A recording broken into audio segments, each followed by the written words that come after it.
ಕಾರ್ಯಕ್ರಮಕ್ಕೆ ತುಂಬುವುದು ಸ್ವಾಗತವನ್ನು ಬಯಸ್ತೇನೆ ಬಂಧುಗಳೇ. ಅವರಿಗೆ ಹೊನಗನಹಳ್ಳಿ ಮತ್ತು ಸವನಹಳ್ಳಿ ಗ್ರಾಮಸ್ಥರು ಅವರಿಗೆ ಸನ್ಮಾನಿಸಬೇಕಂತ ಹೇಳಿ ವೇದಿಕೆ ಮೇಲೆ ಬಂದು ಸನ್ಮಾನಿಸಬೇಕಂತ ಹೇಳಿ ಅವ್ರಿಗೆ ಕೇಳ್ಕೊಳ್ತೀನಿ. ಹೊನಗನಹಳ್ಳಿ ಮತ್ತು ಸವನಹಳ್ಳಿ ಗ್ರಾಮಸ್ಥರು ವೇದಿಕೆ ಮೇಲೆ ಬಂದು ಸನ್ಮಾನ್ಯ ಜಿಗಜಿನಿ ಸಾಹೇಬರಿಗೆ ಸನ್ಮಾನಿಸಬೇಕಂತ ಹೇಳಿ ಕೇಳ್ಕೊಳ್ತೀನಿ.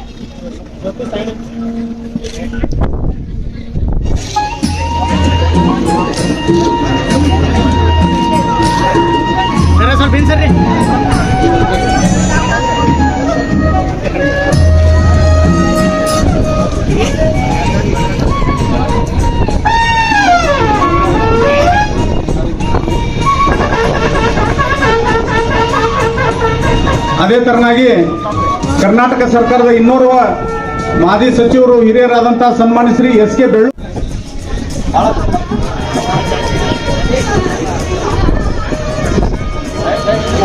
साइड ಆಗ್ಬೇಕ್ರಿ ಸೈಡ್ सब साइड साइड ಈ ಕಡೆ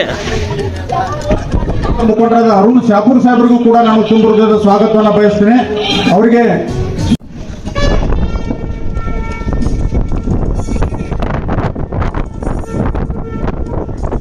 ಭಾರತೀಯ ಜನತಾ ಪಾರ್ಟಿ ಜಿಲ್ಲಾ ಅಧ್ಯಕ್ಷರಾದ ಗುರುಲಿಂಗಪ್ಪನ ಅಂಗಡಿ ಅವರಿಗೂ ಕೂಡ ತಮ್ಮೆಲ್ಲರ ಪರವಾಗಿ ತುಂಬ ಹೃದಯದ ಸ್ವಾಗತವನ್ನು ಬಯಸ್ತೇನೆ. ಎಲ್ಲರೂ ಜೋರಾಗಿ ಚಪ್ಪಾಳೆ ತಟ್ಟುವುದರ ಮೂಲಕ ಸ್ವಾಗತಿಸಬೇಕಂತ ಕೇಳ್ಕೊಳ್ತೇನೆ. ಅವರಿಗೆ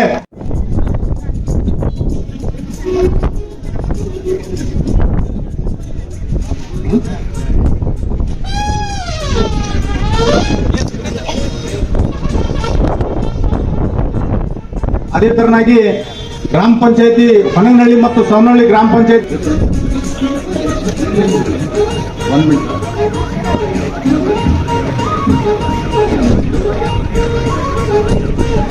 1085 ದಯವಿಟ್ಟು ಆ ಗಾಡಿ ಸ್ವಲ್ಪ ತೆಗಿಬೇಕು.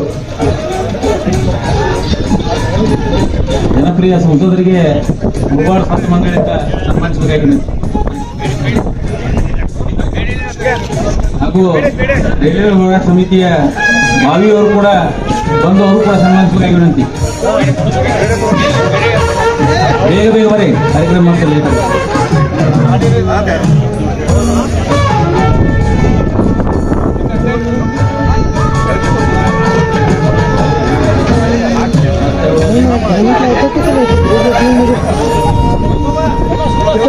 ಈ ಕಾರ್ಯಕ್ರಮಕ್ಕೆ ಆಗಮಿಸಿದಂತಹ ವಿಜಯಪುರ ಮಹಾನಗರ ಪಾಲಿಕೆ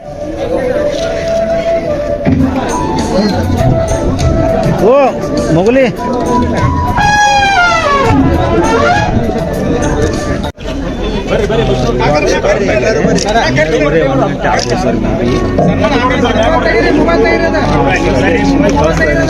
ಸಂಸದರ ಕಡೆಯಿಂದ ಬಿಜಾಪುರ ಜಿಲ್ಲೆ ಸಂಸದರ ಕಡೆಯಿಂದ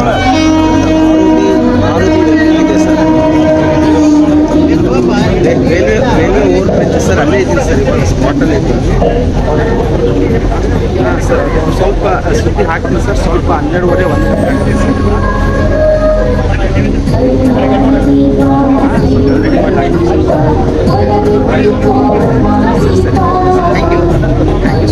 ಎಲ್ಲರೂ ಜೋರಾಗಿ ಚಪ್ಪಾಳೆ ತಟ್ಟುವುದರ ಮೂಲಕ ಕಾರ್ಯಕ್ರಮನ ಉದ್ಘಾಟನೆ ಸ್ವಾಗತ ಕೋರಬೇಕಂತ ಹೇಳಿ ಕೇಳ್ಕೊಳ್ತೇನೆ.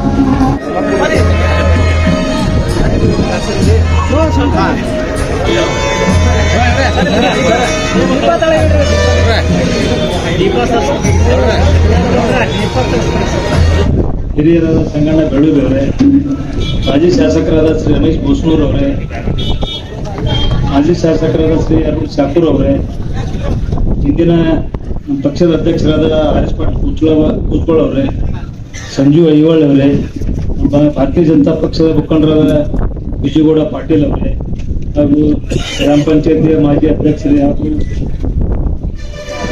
ಇಲ್ಲಿ ಉಪಸ್ಥಿರುವಂತಹ ಎಲ್ಲ ಈ ಭಾಗದ ಹಿರಿಯರೇ, ಎಲ್ಲ ಆತ್ಮೀಯ ಸ್ನೇಹಿತರೆ, ಪತ್ರಿಕಾ ಮಾಧ್ಯಮದ ಬಂಧುಗಳೇ, ಇವತ್ತು ಬಹಳ ದಿವಸದ ಈ ಭಾಗದ ಒಂದು ಬೇಡಿಕೆಯಾದಂತ ಸವನಹಳ್ಳಿಯ ಮೇಲ್ಸೇತುವೆಯ ಆರೋಗ್ಯ ಒಂದು ಸೌಕರ್ಯವನ್ನ ಈ ಭಾಗದ ಒಂದು ಸಂಚಾರಕ್ಕೆ ಅನಾನುಕೂಲ ಆದಂತಹ ಸಂದರ್ಭದಲ್ಲಿ ಈ ರೈಲ್ವೆ ನಿಲ್ಚುತ್ತಿವೆ ಬೇಡಿಕೆ ಈ ಭಾಗದ ಆದಷ್ಟು ಬೇಗನೆ ಮುಗಿಬೇಕನ್ನುವಂತ ಒಂದೇನು ಬೇಡಿಕೆ ಇವತ್ತು ನೆರವೇರಿದೆ. ಬಹಳಷ್ಟು ಎಲ್ಲ ನಮ್ಮ ಪಕ್ಷದ ಮುಖಂಡರು ಹಾಗೂ ಸೇರಿದಂತೆ ಎಲ್ಲ ಹಿರಿಯರು ಎಲ್ಲರೂ ಕೂಡ ಬಹಳಷ್ಟು ಸಂತೋಷ ಆಗಿದೆ ಅನ್ನುವಂಥ ಮಾತನ್ನ ಈ ಸಂದರ್ಭದಲ್ಲಿ ಹೇಳಿ ಹೆಚ್ಚಿಗೆ ನಾನು ಮಾತನಾಡೋದಂದ್ರೆ, ಯಾಕಂದ್ರೆ ಸ್ವಲ್ಪ ನಮ್ಮ ಆರ್ಗನೈಸರ್ಗೆ ಕನ್ಫ್ಯೂಸ್ ಆಗಿ ಜನ ಬರ್ತಾರಿಲ್ಲೋ ತಟ್ಟೆ 500 ಕುರ್ಚಿ ಹಾಕ್ಸರ ಇಲ್ಲಿ 1000ಕ್ಕಿಂತ ಹೆಚ್ಚು ಮಂದಿ ಸೇರಿಬಿಟ್ಟಾರ. ಹಿಂಗಾಗಿ ಸ್ವಲ್ಪ ಎಲ್ಲರೂ ಕೆಲವರು ಎಷ್ಟು ಮಂದಿ ಕೂತಾರ ಅಷ್ಟು ಮಂದಿ ಇರ್ತಾರ. ಅದಕ್ಕೆ ಅವ್ರಿಗೆ ಯಾರಿಗೂ ತೊಂದರೆ ಆಗ್ಬಾರ್ದು ಅಂತ ಹೆಚ್ಚಿಗೆ ನಾನು ಮಾತಾಡಕ್ ಹೋಗಂಗಿಲ್ಲ. ಒಂದು ನಮ್ಮ ರಮೇಶ್ ಜಿಗಜಿಣಗಿ ಸಾಹೇಬರು ಬೆಳಗ್ಗೆ ಮಾತಾಡೋ ಒಂದಿಬ್ರು ಮಾತಾಡ್ತಾರೆ. ಯಾಕಂದ್ರೆ ಇವತ್ತು ಜನರಿಗೆ ತೊಂದರೆ ಕೊಟ್ಟು ಕಾರ್ಯಕ್ರಮ ಮಾಡುವಂತ ಅನಿವಾರ್ಯತೆ ಭಾರತೀಯ ಜನತಾ ಪಕ್ಷಕ್ಕಿಲ್ಲ. ಇವತ್ತು ನಾವು ಏನೇ ಇದ್ರು ಕೂಡ ಜನರ ಜೊತೆ ಜನರ ಒಳ್ಳೆಯದಕ್ಕಾಗಿ ನಾವು ಯಾವುದೇ ಕಾರ್ಯಕ್ರಮ ಮಾಡುವಂತ ಒಂದು ಯೋಜನೆ ಇರ್ತದೆ. ಆ ರೀತಿಯಲ್ಲಿ ಇವತ್ತು ಬಹಳಷ್ಟು ನಮ್ಮ ಭಾಗದಲ್ಲಿ ಮಾನ್ಯ ಸಂಸದರ ಒಂದು ವಿಚಾರಧಾರೆಯಾಗಿ ಅವರ ಒಂದು ಏನು ಪ್ರಯತ್ನದಿಂದ, ಅವರ ಅನುಭವದ ಮೇಲೆ ಪ್ರಯತ್ನದಲ್ಲೇ ಇವತ್ತು ಜಿಲ್ಲೆಯಲ್ಲಿ ಸಾವಿರಾರು ಕೋಟಿ ರೂಪಾಯಿ ಅನುದಾನ ತರುವಂತ ಪ್ರಯತ್ನ ಆಗಿದೆ. ಇವತ್ತು ಬಹಳಷ್ಟು ಮಂದಿಗೆ ಅಲ್ಲೆಲ್ಲಿ ಶಾಸಕರು ದಿನ ಗುದ್ದಿ ಪೂಜೆ, ಆ ಪೂಜೆ, ಈ ಪೂಜೆಗೆ ಹೋಗೋದ್ರಿಂದ ಅವರೇ ಮಾಡ್ತಾರದು ಬಹಳ ಮಂದಿ ತಲೆಯಾಗಿರ್ತದೆ. ಆ ಸಂಸದರ ಕೆಲಸ ಏನು ಅನ್ನುವಂಥದ್ದು ಬಹಳಷ್ಟು ಮಂದಿ ಜನರಿಗೆ ಗೊತ್ತಾಗಂಗಿಲ್ಲ. ಇವತ್ತು ಇರುವಂತ ನಮ್ಮ ಜಿಲ್ಲೆಗೆ ಎಲ್ಲ ಸಂಪರ್ಕಗಳು ಇವತ್ತು 2-way 4-way ಲೈನ್ ಆಗಿ ಪರಿವರ್ತನೆ ಆಗ್ಯಾವ. ಅದು ಎಲ್ಲಾ ಜನರಿಗೆ ಸಂಪರ್ಕಕ್ಕೆ ಅನುಕೂಲ ಆಗುವಂತ ಕೆಲಸವನ್ನ ಇವತ್ತು ಸೋಲಾಪುರ ಒಂದು ಆಗ್ಬೇಕಂದ್ರೆ ಎಷ್ಟೋ ವರ್ಷ ಸಮಯ ತಗೊಂಡಿತ್ತು. ಅಷ್ಟು ವರ್ಷ ನಂತರ ಸೋಲಾಪುರ 4-way ಲೈನ್ ಬೇಡಿಕೆ ಪೂರ್ತಿಯಾಗಿ ಆ ಸಂಚಾರಕ್ಕೆ ಅನುಕೂಲ ಆಯ್ತು. ಅದಾದ ನಂತರ ಈ ಕೋಲಾರ ಏನ್ ಬಾಗಲಕೋಟೆ ಈ ರೋಡ್ ಕೂಡ 4-way ಆಗಿ ಪರಿವರ್ತನೆಯಾಗಿ ಇವತ್ತು ಇದನ್ನು ಕೂಡ ಅಪ್ಗ್ರೇಡ್ ಆಗಿದೆ ಅನ್ನುವಂತ ಮಾತನ್ನು ಕೂಡ ಈ ಸಂದರ್ಭ ಹೇಳಿ, ಜೊತೆನೆ ಇವತ್ತು ಇಂಡಿ ರಸ್ತೆಯನ್ನು ಕೂಡ 2-way ಲೈನ್ ಆಗಿ ಅದು ಕೂಡ ಪರಿವರ್ತನೆ ಆಗಿದೆ. ಇವತ್ತು ಚಿಕ್ಕೋಡಿ ಅದೇ ನಮ್ಮ ಅತ್ನಿ ರೋಡು, ಆಮೇಲೆ ಸಿಂದಗಿ ರೋಡು ಇವೆಲ್ಲವೂ ಕೂಡ ಪರಿವರ್ತನೆ ಆಗಿದ್ದು, ಅಪ್ಗ್ರೇಡ್ ಆಗಿದ್ದು ನಮ್ಮ ಮಾನ್ಯ ಸಂಸದರಂತ ರಮೇಶ್ ಜಿಗಜಿಣಗಿ ಸಾಹೇಬ್ರ ಒಂದು ನೇತೃತ್ವದಲ್ಲಿ ಅನ್ನುವಂಥ ಮಾತನ್ನ ಈ ಸಂದರ್ಭದಲ್ಲಿ ನಾನು ಹೇಳಿಕ್ ಬಯಸ್ತಾ ಇದ್ದೇನೆ. ಇಷ್ಟೊಂದು ಕೆಲಸ ಕಾರ್ಯಗಳನ್ನ ಮಾಡಿದ್ರು ಕೂಡ ಯಾವುದೇ ಪ್ರಚಾರದ ಗೀಳನ್ನ ಅವರು ತಮಗೆ ಅಂಟಿಸ್ಕೊಳ್ಳಕ್ ಹೋಗಂಗಿಲ್ಲ. ಅಷ್ಟು ನಮ್ಮ ಕಾರ್ಯಕರ್ತರು ಎಲ್ಲರೂ ಕೂಡ ನೀವು ಮಾಡಿನ ಅಂತ ಹೇಳ್ರಿ ಸಾಹೇಬ್ರಂದ್ರೆ ಯಾವುದೇ ಕೆಲಸ ಇವತ್ತು ಮಾಡಿದಂಥದ್ದು ನಾನು ಮಾಡೀನಿ ಅನ್ನುವಂಥ ಜಾಯಮಾನ ಅವ್ರಿಗಿಲ್ಲ. ಅವ್ರಿಗೆ ಆ ರಾಜಕಾರಣಿ ಶೈಲಿ ಏನದ ಅದನ್ನ ನಾವು ಬದಲಾವಣೆ ಮಾಡ್ಕೋರಿ ಅಂತ ಹೇಳಕ್ ನಾವು ಯಾರು ಹಿರಿಯರಿಲ್ಲ. ಅವ್ರು ಹೆಂಗಾದ್ರೆ ಹಂಗೆ ಇರ್ಲಿ. ಆದ್ರೆ ನಾವೇನದ ಪಕ್ಷದ ಕಾರ್ಯಕರ್ತರು ಏನ್ ಮಾಡ್ಯಾರ ಅನ್ನುವಂಥ ಜನರಿಗೆ ತಿಳಿಸುವಂತ ಕೆಲಸ ನಾವೆಲ್ಲರೂ ಕೂಡ ಮಾಡೋಣ ಅನ್ನುವಂಥ ಮಾತನ್ನ ಈ ಸಂದರ್ಭ ಹೇಳಿ, ಇವತ್ತು ಸನ್ಮಾನ್ಯ ನರೇಂದ್ರ ಮೋದಿಯವರ ನೇತೃತ್ವದಲ್ಲಿ ಒಬ್ಬ ಹಿರಿಯ ಸಂಸದರು ನಮ್ಮ ಜಿಲ್ಲೆಗೆ ಸಿಕ್ಕಿದ್ ನಮ್ಮೆಲ್ಲ ಸೌಭಾಗ್ಯ. ಇವತ್ತು ನಮ್ಮ ಜಿಲ್ಲೆಗೆ ಆಗ್ಬೇಕಾದಂತ ಕೆಲಸ ಕಾರ್ಯಗಳು ಇವತ್ತು ನೋಡ್ರಿ, ಬಿಜಾಪುರ ಆ ರಿಂಗ್ ರೋಡ್ ಬಹಳಷ್ಟು ವರ್ಷಗಳ ಹಿಂದೆ ಅವರೇ ಮಂಜೂರು ಮಾಡಿದ್ರು. ಇದು ಪೂರ್ತಿ ಸಿಟಿ ಒಳಗಡೆ ಬಂದ್ಬಿಟ್ಟಿತ್ತು. ಅದನ್ನ ಕಂಡು ಇವತ್ತು ಏನು ರಾಜ್ಯದ ಒಂದು ಇಲ್ಲಿ ಪ್ರಪೋಸಲ್ ಹೋಗಿತ್ತು, ಅದಕ್ಕೆ 750 ಕೋಟಿ ರೂಪಾಯಿಗಳ ಬಿಡುಗಡೆ ಮಾಡುವಂತ ಕೆಲಸವನ್ನ ಸನ್ಮಾನ್ಯ ರಮೇಶ್ ಜಿಗಜಿಣಗಿ ಸಾಹೇಬರು ಮಾಡಿದ್ದಾರೆ ಅನ್ನುವಂಥ ಮಾತನ್ನ ಈ ಸಂದರ್ಭ ಹೇಳಿಕ್ ಬಯಸ್ತೇನೆ. ಇದ್ರ ಜೊತೆನೆ ಇವತ್ತು ಬಿಜಾಪುರ ಜಿಲ್ಲೆ ಇರ್ಬೋದು, ಕರ್ನಾಟಕದಲ್ಲಿ ಪ್ರತಿಯೊಬ್ಬ ಶಾಸಕರ ಕ್ಷೇತ್ರಕ್ಕೆ 8 ಕೋಟಿ ರೂಪಾಯಿ ಪ್ರಧಾನಮಂತ್ರಿ ಸಡಕ್ ಯೋಜನೆಯಲ್ಲಿ ಬಿಡುಗಡೆ. ಅದನ್ನೇ ಇವತ್ತೆಲ್ಲರೂ ಕೂಡ ಕಲ್ಲಲ್ಲಿ ಶಾಸಕರು ಉದ್ಘಾಟನೆ ಮಾಡುವಂತ ಕೆಲಸವನ್ನ ನಾವು ನೋಡ್ತಾ ಇದ್ದೀವಿ. ಇವತ್ತು ನಮ್ಮ ಜಿಲ್ಲೆಯಲ್ಲಿ ರೈಲ್ವೆ ಸ್ಟೇಷನ್ ಮೇಲ್ದರ್ಜೆಗೆ ಇರಿಸುವಂತಿರೋದು ಬ್ರಿಟಿಷ್ ಕಾಲದಾಗ ಆಗಿತ್ತು. ನಾವು ಸಣ್ಣವರಿಗಿಂತ ಮೊದಲೇ ಅದು ಎಟ್ಟಿತ್ತು ಸ್ಟೇಷನ್ ಅಟ್ಟಿತ್ತು, ಹೊಸದ ಆಗಿದ್ದಿಲ್ಲ. ಅದನ್ನು ಕೂಡ ಪರಿವರ್ತನೆ ಮಾಡುವಂತದ್ದು ನರೇಂದ್ರ ಮೋದಿಯವರು ರಮೇಶ್ ಜಿಗಜಿಣಗಿ ಕಾಲದಲ್ಲಿ ಆಯ್ತು ಅನ್ನುವಂತ. ಯಾಕಂದ್ರೆ ಇವತ್ತು ದೇಶದಲ್ಲಿ ಸನ್ಮಾನ್ಯ ನರೇಂದ್ರ ಮೋದಿಯವರ ನೇತೃತ್ವದಲ್ಲಿ ಅವರು ಚುಕ್ಕಾಣಿ ಹಿಡಿದ ನಂತರ ಅಷ್ಟು ಪರಿವರ್ತನೆ ಮತ್ತು ಬದಲಾವಣೆಗಳನ್ನ ಧಾರ್ಮಿಕವಾಗಿರ್ಬಹುದು, ಅಭಿವೃದ್ಧಿ ಕೆಲಸವನ್ನ ಮಾಡುವಂತ ಪ್ರಯತ್ನವನ್ನ ಸನ್ಮಾನ್ಯ ನರೇಂದ್ರ ಮಾಡಿದಂತ ಸಂದರ್ಭದಲ್ಲಿ ಈ ನಮ್ಮಲ್ಲಿ ಜಿಲ್ಲೆಯಲ್ಲಿ ಇರುವಂತಹ ಹಿರಿಯ ರಾಜಕಾರಣಿಗಳಂತ ಸನ್ಮಾನ್ಯ ರಮೇಶ್ ಜಿಗಜಿಣಗಿ ಅವರ ಅನುಭವದ ಮೇರೆಗೆ ನಮ್ಮ ಜಿಲ್ಲೆಯಲ್ಲಿ ಏನ್ ಆಗ್ಬೇಕಾಗಿದೆ, ಇವತ್ತು ಈ ಭಾಗ ಇರ್ಬೋದು, ಇಂಡಿ ಭಾಗ ಇರ್ಬೋದು, ಹಲವಾರು ಕುಡಿಯುವ ನೀರಿದ್ದ ಜಲವಂತ ಸಮಸ್ಯೆಗಳನ್ನು ಕೂಡ ಇವತ್ತು ಸಾವಿರಾರು ಕೋಟಿ ರೂಪಾಯಿ ಅನುದಾನ ತರುವ ಮುಖಾಂತರ ಅವನ್ನೆಲ್ಲವೂ ಕೂಡ ಬಗೆಹರಿಸುತ್ತ ನಮ್ಮ ಜಿಲ್ಲೆಯ ಸಂಸದರು ಅನ್ನುವಂಥ ಮಾತನ್ನು ಹೇಳಿ, ಇನ್ನೂ 3 ವರ್ಷ ಅವ್ರ 4 ವರ್ಷ ಅವಧಿ ಒಳಗೆ ಇನ್ನೂ ಹಲವಾರು ಯೋಜನೆಗಳು ಇವತ್ತು ಏನೇನು ತರಬೇಕು ಅನ್ನುವಂಥ ಪ್ರಯತ್ನ ಒಳಗಿದಾರ ಎಲ್ಲ ಕೂಡ ಯಶಸ್ವಿ ಆಗ್ತು ಅನ್ನುವಂಥ ವಿಶ್ವಾಸನ ವ್ಯಕ್ತಪಡಿಸಿ, ಅವರು ಏನು ನಮ್ಮ ಜಿಲ್ಲೆಯಲ್ಲಿ ಅಭಿವೃದ್ಧಿ ಕಾರ್ಯದ ಒಂದು ನಾನು ಮಾತನ್ನು ಹೇಳಿ ನಾನು ಮಾತನ್ನು ಮುಗಿಸ್ತೀನಿ. ಬಹಳಷ್ಟು ಕಡೆ ನಾವು ಬೆಳ್ಳೂರು ಬುಸ್ನೂರು ಅವರೆಲ್ಲ MLA ಇದ್ದಕ್ಕೆ ಫಂಡ್ ಕೊಟ್ಟು ನಾವೆಲ್ಲ ಬೋರ್ಡ್ ಹಾಕ್ಸ್ಕೊತೀವಿ. ಗೊತ್ತದ ನಿಮ್ಗೆ, ಶಾಸಕರ ಅನುದಾನದಲ್ಲಿ 2 ಲಕ್ಷ ರೂಪಾಯಿ ಅಂತೇಳಿ 10,000 ರೂಪಾಯಿ ಖರ್ಚು ಅದಕ್ಕೆ ಆಗ್ತಿತ್ತ ಪೇಂಟಿಂದ. ಅದಕ್ಕೆ ಹಂಗ ಜಿಗಜಿಣಗಿ ಸಾಹೇಬರು 5 ಕೋಟಿ 2 ಕೋಟಿ 4 ಕೋಟಿ ಕೇಂದ್ರ ಸರ್ಕಾರ ಬಂದಿದ್ದು ಎಲ್ಲ ಜನರಿಗೆ ಅಲ್ಲೆಲ್ಲಿ ಹಳ್ಳಿಯಾಗ ಎಲ್ಲಿ ಹೇಳ್ತಾ ಅಲ್ಲಿ ಕೊಟ್ಟಾರ. ಎಲ್ಲಾರು ಒಂದೇ ಬೋರ್ಡ್ ನೋಡ್ರಿ ಯಾರದಾರ ಸಂಸದರ ನಿಧಿ ಅನ್ನುವಂಥದ್ದು ಹಿಂಗಿದ್ದವ್ರು ಬಹುಶಃ ದೇಶದಾಗ ಮೊದಲೇ ಇದ್ದವ್ರು ಕಾಣಿಸ್ತಾ ಇವರು. ಬಹುಶಃ ಮೊದಲೇ ಸಂಸದರು ಯಾರಾದ್ರೂ ಇದ್ರ ಹೆಸರು ಹಾಕೊಳ್ಳೋರು ಅಂದ್ರೆ ರಮೇಶ್ ಜಿಗಜಿಣಿಯವರು ತನ್ನ ಬಹುತೇಕ ಎಲ್ಲಿಗೆ ನಾರೇ ನೋಡಿಲ್ಲ. ಎಲ್ಲ ಹಳ್ಳಿಯಾಗ ನಾನು ಇಂಡಿ ಸಿಂದಿಗೆ ಎಲ್ಲ ಕಡೆ ಅಡ್ಡಾಡ್ತಿರ್ತೀನಿ. ಆದ್ರೆ ನಮ್ಮ ಎಲ್ಲೆಲ್ಲಿ ಕೊಟ್ಟಿವಿ ನಾವೆಲ್ಲ ಹಾಕೊಂಡಿವಿ, ನಾವು ನಮ್ ಹಿಡ್ಕೊಂಡೆ. ಆದ್ರೆ ಅಂತ ಒಬ್ಬ ಸಭ್ಯ ಹಿರಿಯ ಒಬ್ಬ ಅನುಭವಿ ಸಂಸದರು ರಾಜಕಾರಣಿಗಳು ನಮ್ಮ ಜೊತೆ ಇದ್ದವರು ಎನ್ನುವಂಥದ್ದು ನಮ್ದೆಲ್ಲ ನನ್ನ ವೈಯಕ್ತಿಕವಾಗಿ ನನ್ನ ಸೌಭಾಗ್ಯ ಅಂತ ನಾನು ಈ ಸಂದರ್ಭ ಹೇಳಿಕ್ ಬಯಸ್ತೀನಿ. ಯಾಕಂದ್ರೆ ರಾಜಕಾರಣಿಗಳು ಬರುವುದು ಹೋಗುವಂಥದ್ದು ಬಹಳಷ್ಟು ನೋಡ್ತೀವಿ. 83ರಲ್ಲಿ ಅವ್ರು ರಾಜಕಾರಣ ಬಂದಾಗ ನಾನು ಇನ್ನ 8th ಕ್ಲಾಸ್ನಾಗ ಇದ್ದೇವಾಗ. ಈಗ 56 ನನ್ನ ವಯಸ್ಸು. ಅವಾಗ 83ರಾಗ ಅವರು ರಾಜ್ಯದ ಗೃಹ ಮಂತ್ರಿ ಆಗಿದ್ರು. ರಾಮಕೃಷ್ಣ ಹೆಗಡೆ ಅವರು ಮುಖ್ಯಮಂತ್ರಿ ಆದಾಗ ಅವೆಲ್ಲ ಹೆಲಿಕಾಪ್ಟರ್ ಬಂದಾಗ ನೋಡಕ್ ಹೋಗಿದೆ. ಅದೊಂದು ಸುಮ್ಮನೆ ನೆನಪಾಡ್ಕೊಳಕ್ ಬಯಸ್ತೀನಿ. ನಮ್ಮ ಮನ್ಯಾಗ ಹೇಳೋದು ನಗ್ತಾರೆ. ನನ್ನ ಹೆಂಡತಿ ಹೇಳ್ದೇನ, ಸಾಹೇಬ್ರು ಮಿನಿಸ್ಟರ್ ಇದ್ದಾಗ ನಾ ಚಡ್ಡಿ ಹಾಕೋತಿದ್ದೆ ನಾನು ಅಂತ ಹೇಳಿ ಈಗ ಹಿಡ್ದಕ್ಕಿದ್ದೆ. ಅವಾಗಿನಿಂದ ನಾವು ನೋಡಿ ಅವ್ರು ಇನ್ನೂ ತನಾನು ನಮ್ಮನೇ ಯಾವ್ದು ನಿಂತ್ಕಿಸಿಂದ ಬರ್ರಿ ಅಣ್ಣವ್ರು ಅಂದಾಗ ನಮ್ಗೆ ನಾಚಿಕ್ ಬರ್ತಿರ್ತಾರೆ. ಇಷ್ಟು ಒಳ್ಳೆಯತನ ಬಹುಶೇಕ ಒಬ್ಬ ಇಷ್ಟು ವರ್ಷದ ಅಧಿಕಾರ, 7 ವರ್ಷ MP, 4 ಸಲ MLA, 3 ಸಲ ಮಂತ್ರಿ, 4 ಸಲ ಮಂತ್ರಿ ಆದಂತವ್ರು ಒಂದೇ ಸಲ MLA ಆದ್ರೆ ನಮ್ಗೆ ಎಟ್ಟೆಟ್ಟು ಬಂದಿರ್ತಾವು. ಏನೇನೋ ಮಾತಾಡೋ ಭಾಷೆ ಚೇಂಜ್ ಆಗಿಬಿಟ್ಟಿರ್ತಾವ ನಮಗೆ.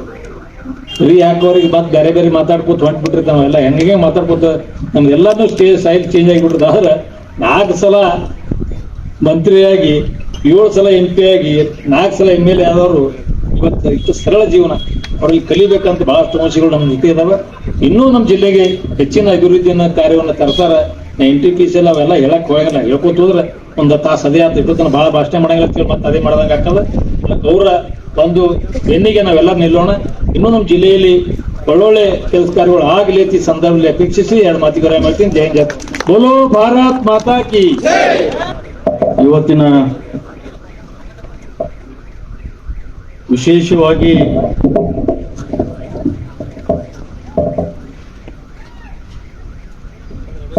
ಮೇಲ್ ಸೇತುವೆ ಉದ್ಘಾಟನಾ ಸಮಾರಂಭದ ವೇದಿಕೆ ಮೇಲೆ ಆಶ್ರಯಿತಕ್ಕಂಥ ಪರಮ ಪೂಜ್ಯರ ಪಾದಗಳಲ್ಲಿ ಅಣಿ ಮಾಡೋದು. ಯಾಕಂದ್ರೆ ಸಮಯ ಬಹಳ ಆಗಿರೋದ್ರಿಂದ ಯಾರ್ದು ಹೆಸರನ್ನ ತಗೊಳಕ್ಕೆ ನಾನು ಹೋಗಂಗಿಲ್ಲ.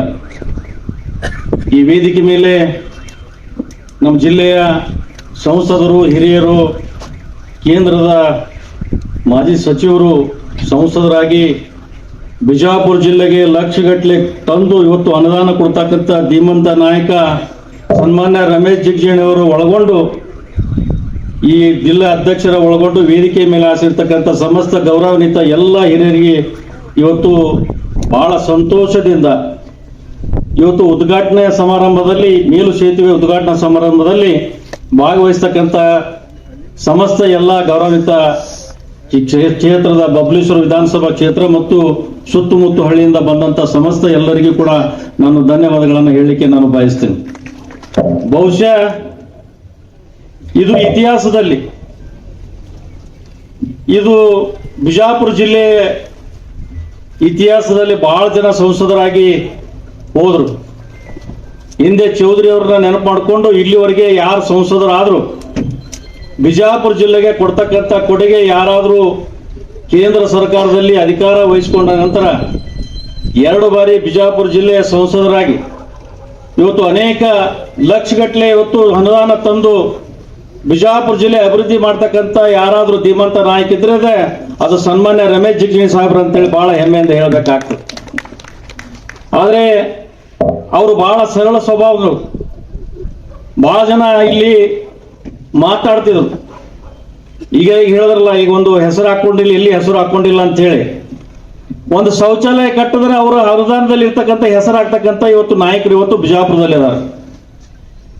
ಆದ್ರೆ ಇವತ್ತು ನಮ್ಮ ಕೇಂದ್ರ ಸರ್ಕಾರದಿಂದ ಬರ್ತಕ್ಕಂಥ ಅನುದಾನ ಇವತ್ತು ಏನು ಇವತ್ತು CRF ಫಂಡ್ ಬಂದಂತ ಪ್ರತಿ ಕ್ಷೇತ್ರದಲ್ಲಿ 8 ಕೋಟಿ ರೂಪಾಯಿ ಅನುದಾನ ಬಂದ್ರು ಕೂಡ ಅದನ್ನ ಇವತ್ತು ಕೇಂದ್ರ ಸರ್ಕಾರದಿಂದ ಬಂದಿದ್ದು, ರಾಜ್ಯ ಸರ್ಕಾರದಿಂದ ಅಲ್ಲ ಅಂತಕ್ಕಂಥ ಮಾತನ್ನ ಈ ಸಂದರ್ಭದಲ್ಲಿ ನಾನು ಹೇಳಲಿಕ್ಕೆ ನಾನು ಬಯಸ್ತೇನೆ.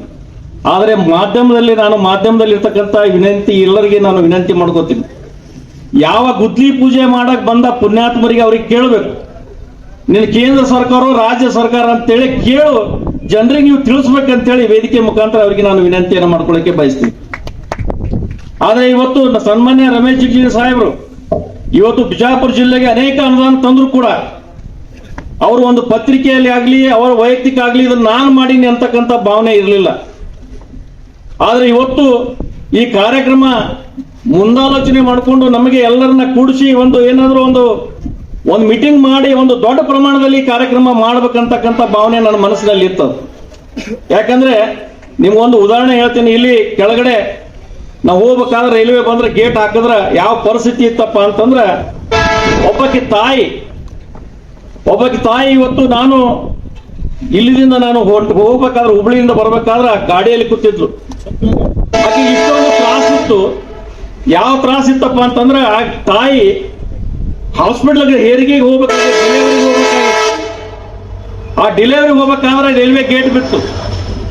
ಆ ರೈಲ್ವೆ ಗೇಟ್ ಬಿದ್ದಾಗ ತಾಯಿ ಯಾವ್ದೊಳದು ನೋಡಿ ನಾನೇ ಗ್ಲಾಸ್ ನಿಂತಿದ್ದೆ ಕೆಳಗೆ. ನಾನು ಇಲ್ಲೇ ರೈಲ್ವೆ ಕೆಳಗಡೆ ನಿಂತಾಗ ಯಾಕೆ ತಾಯಿ ಅಂತಂದೆ, ಇಲ್ರಿ ನಾನು ದವಾಖಾನಿಗೆ ಹೋಗ್ಬೇಕಾಗ್ಯದ, ರೈಲ್ವೆ ಗೇಟ್ ಹಾಕ್ಯಾರ, ಏನ್ ಮಾಡ್ಬೇಕು ಅಂತ ಹೇಳಿ ತಾಯಿ ತ್ರಾಸ ಮಾಡ್ಕೊತಿದ್ಲು. ಅವಾಗ ನಾನು ಹೇಳಿದೆ, ಪುಣ್ಯಾತ್ಮರು ಮ್ಯಾಗ್ ಮಾಡ್ಯಾರಮ್ಮ, ಇನ್ನೊಂದ್ ಸ್ವಲ್ಪ ದಿವಸದಾಗ ಇದು ಉದ್ಘಾಟನೆ ಹಾಕ್ಯದ, ಸ್ವಲ್ಪ ತಡ್ಕೋಬೇಕು, ನೀನೇ ದೇವರಲ್ಲಿ ಪ್ರಾರ್ಥನೆ ಮಾಡ್ಕೊಂಡು ಕೂಡ್ತಾಯಿ ಅಂತ ಹೇಳಿ ನಾನು ವಿನಂತಿ ಮಾಡಿದೆ. ಗೇಟ್ ಓಪನ್ ಆಯ್ತು.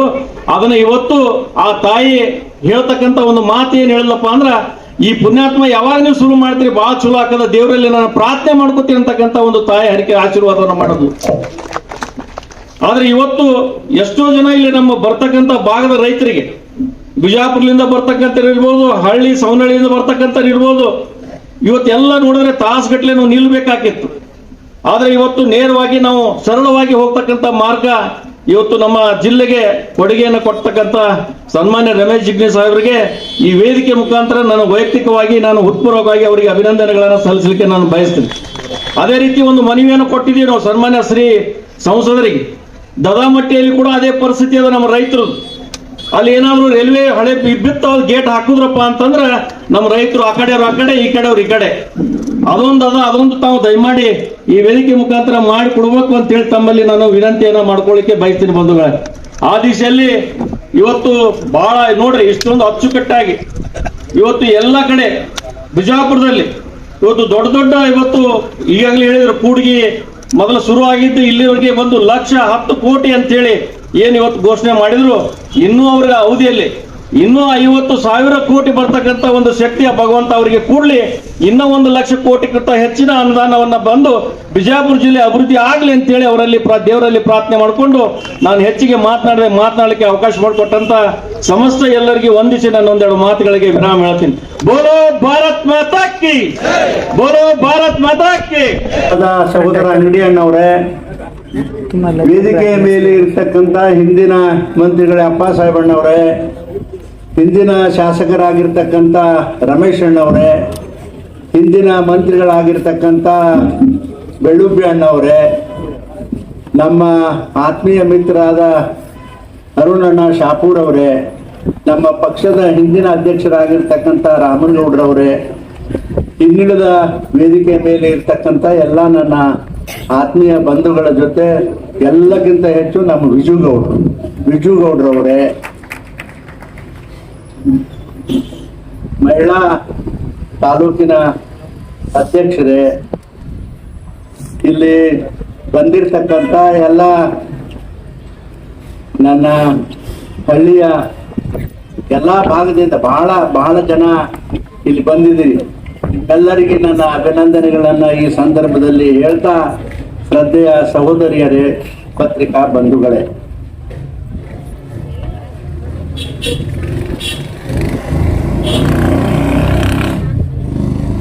ಎಲ್ಲನ್ನ ಹೊಗಳಿ ಪನ್ನ ಸೂಲಕ್ಕೆ ಇಕ್ಕಿದ್ರೆ ಅಂತ ಹೇಳಿ ಬಸವಣ್ಣವ್ರು ಹೇಳ್ಯಾರ.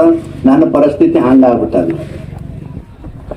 ಹೌದ್ರಿ, ನಾ ಏನು ಉಪಕಾರ ಮಾಡಿನೆ? ಏನ್ ಮಾಡಿನ ಸರ್? ನಿಮ್ಮಂತರ ಯಾರು ಏನ್ ಮಾಡೀನಿ? ಏನು ಮಾಡಿಲ್ಲ. ನೀವು ಒಂದೇಳೆ ಈ ಮಾಡತಕ್ಕಂತ ಶಕ್ತಿ ನೀವು ಕೊಡದೇ ಇದ್ರೆ ನಾನು 0 ಆಗ್ತಿದ್ದ ಅಷ್ಟೇ. ಅದಕ್ಕೆಲ್ಲರೂ ಕಾರಣೀಭೂತರು ಯಾರಪ್ಪ ಅಂದ್ರೆ ನೀವು. ಇವರೆಲ್ಲ ಹೇಳ್ತಾರ ನಾನು ಅಂತೂ ಏನೂ ಅಲ್ಲ. ನನ್ನ ಮತ ಹಾಕಿ ಆರಿಸಿ ಕಳಿಸಿರ್ತಕ್ಕಂಥ ನನ್ನ ಮತದಾರರೇ ನನಗೆ ಶಕ್ತಿ ಕೊಟ್ಟಾರ ಅಂತಕ್ಕಂಥ ಮಾತು ಬಹಳ ಸ್ಪಷ್ಟವಾಗಿ ಈ ಸಂದರ್ಭದಲ್ಲಿ ಹೇಳ್ತೀನಿ. ನಾವು ಬಹಳ ಜನ ಅದನ್ನು ತಿಳ್ಕೊಳ್ಳಂಗಿಲ್ಲ. ನಾವು ನಾಯಕರು ಅಂತ ಹೇಳ್ಕೊತೇವೆ ನನ್ನ ಹಿಡ್ಕೊಂಡು. ನಾವು ನಾಯಕರಲ್ಲ, ನಾಯಕರು ನೀವು. ನಾಯಕರು ಆರಿಸಿದವರು ನೀವು. ನಿಮ್ಮಿಂದಲೇ ನಾವು ನಾಯಕರಾಗಿದ್ದೇವೆ ಅಂತಕ್ಕಂಥ ಭಾವನೆ ನಮ್ಮೆಲ್ಲರಿಗೆ ಬರಬೇಕು ಅಂತಕ್ಕಂಥ ಮಾತವನ್ನ ಈ ಸಂದರ್ಭದಲ್ಲಿ ನಾನು ಹೇಳಿ, ಇವತ್ತು ಈ ಒಂದು ಹನಗನಹಳ್ಳಿ ಮತ್ತೆ ಇನ್ನೊಂದು ಸವನಹಳ್ಳಿ, ಎರಡೂ ಹಳ್ಳಿಗಳ ಕೂಡ್ಕೊಂಡು ಇವತ್ತು ಇಲ್ಲೊಂದು ಬಹಳ ಸುಂದರವಾದ ಬ್ರಿಡ್ಜ್ ಅನ್ನು ಮಾಡಿ, ರೈಲ್ವೆ ಓವರ್ ಸೇತುವೆಯನ್ನು ಮಾಡಿ ಸುಮಾರು 70 ಕೋಟಿ ಹಣವನ್ನ ಕೇಂದ್ರ ಸರ್ಕಾರದಿಂದ ತಂದು ನಿಮ್ಮೆಲ್ಲರ ಸಹಕಾರದಿಂದ ಇದು ನಿರ್ಮಾಣ ಆಗಿ ಇವತ್ತು ಒಂದು ದೊಡ್ಡ ಒಂದು ಮುಖ್ಯವಾದಂಥ ಭಾಗದ ಅಂತ ಹೇಳಿ ಆಗಿ ನಿಂತ. ಇದಕ್ಕೆಲ್ಲಾನು ಕೂಡ ನಿಮ್ಮ ಆಶೀರ್ವಾದ ಅಂತ ಹೇಳಿ ನಾನು ತಿಳ್ಕೊಂಡಿದ್ದೀನಿ. ನೋಡ್ರಿ, ಬಹಳ ಜನ ನನಗಿಷ್ಟ ಅಸಹ್ಯ ಅನಿಸ್ತಿತ್ತು. ಹಿಂದೆ ನಮ್ಮ ಶಂಕರಪ್ಪಣ್ಣ ಇದ್ರಲ್ಲ, ಇಲ್ಲಿ ನಾವು ಮಂತ್ರಿ ಇದ್ದಾಗ 5 ಹೋಗಮಂದ ಅವಾಗ 4 ಅಂತ 5 ಟ್ರೈನ್ ಇತ್ತು. 5 ಹೋಗಮಂದು ಬಂದಾಗದು ಅರ್ಧ ತಾಸು 1 ತಾಸ. ಏನ್ರಿ ಸಾಹೇಬ್ರೆ ಇದಕ್ಕೇನ್ರಿ ಮಾಡ್ರಿ ಅನ್ನೋರು ಶಂಕರಣ್ಣ. ಇವತ್ತು ನಮ್ಮ ಜೊತೆ ಇಲ್ಲ. ನನಗೆ ಅದೊಂದು ನನಗೆ ಬಹಳ ನೋವು ಅನಿಸ್ತ. ಪಾಪ ಅವರು ಆ ಬೀಜವನ್ನು ಬಿತ್ತಿದ್ದು ನನ್ನ ಮನಸ್ಸಿನಲ್ಲಿ ಅವತ್ತು ಬಹಳ ವರ್ಷಗಳು 20 ವರ್ಷಗಳ ಹಿಂದೆ ನನ್ನ ಮನಸ್ಸಿನಲ್ಲಿ ಇತ್ತು. ಅವಕಾಶ ಸಿಕ್ಕಾಗ ಮಾಡಂದ್ರೆ ಅಣ್ಣ ಅವ್ರ ಅಷ್ಟೇ ಅಂದಿದ್ದ ಹೊರತ ಅದ್ರ ಬಿಟ್ಟು ಏನು ಅನ್ನಿಲ್ಲ.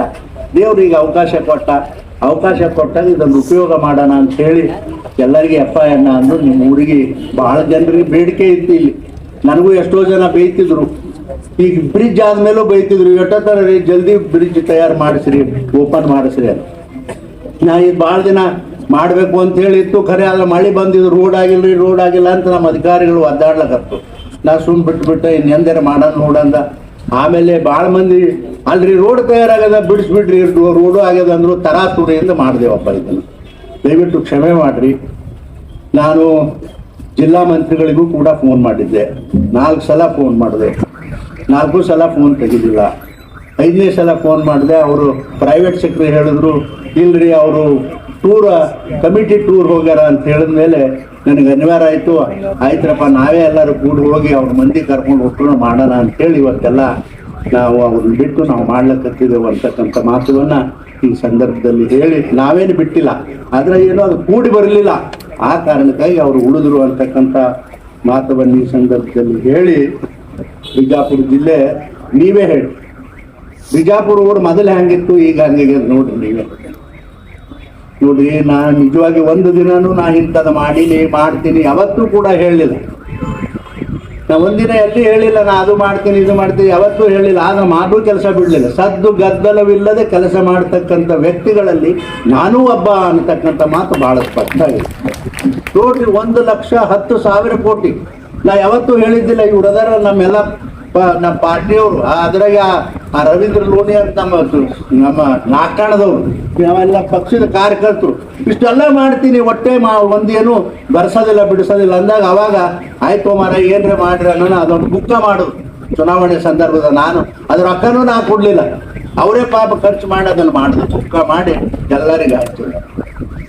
ನೋಡ್ರಿ, ಇಲ್ಲಿ ಕೂತಾರಲ್ಲ ನಮ್ಮ ಶಂಕರಗೌಡ್ರು ನನಗೆ ರೈಲ್ವೆ ಸ್ಟೇಷನ್ ಬೇಕಂತ ಒದ್ದಾಡ್ತು ಬದುಕ.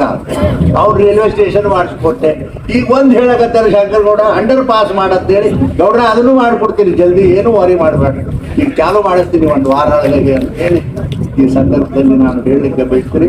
ಸಾಕಷ್ಟು ಜಿಲ್ಲೆಯ ಅಭಿವೃದ್ಧಿ ಸಲುವಾಗಿ ಬರೀ ನನ್ನ ಸರ್ಕಾರದಿಂದಾಗ ಅಲ್ಲ, ಕಾಂಗ್ರೆಸ್ ಸರ್ಕಾರ ಇದ್ದಾಗೂ ಕೂಡ ನಾನು ಜಿಲ್ಲೆಗೆ ಬೇಕಾಗಿರ್ತಕ್ಕಂಥ ಕೆಲಸ ನನ್ನ ಕೈಲಿ ಆದಷ್ಟು ಮಾಡ್ತೀನಿ.